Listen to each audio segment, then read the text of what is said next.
আমি বিএনপি ক্ষমতা সরকারি একবার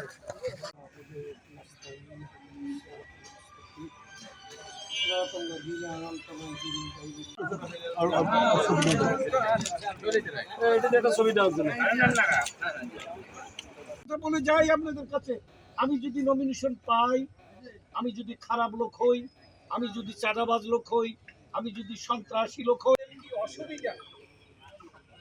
আমি তো জানি যে আমার ওখানে কি অসুবিধা আছে। সুতরাং আপনারা আমাদের দেখেন, আমি আপনাদের পলকে একজন মানুষকে সম্মান দেয়, আর চোখের পলকে সেটা ধূলিসাৎ করে দেয়, তার প্রমাণ তো হাসিনা।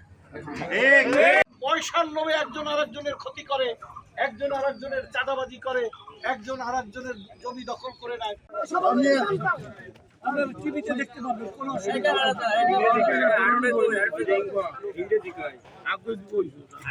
দেয়।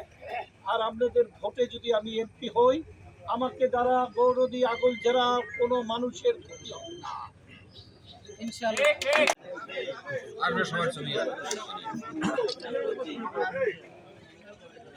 আছে ছবি।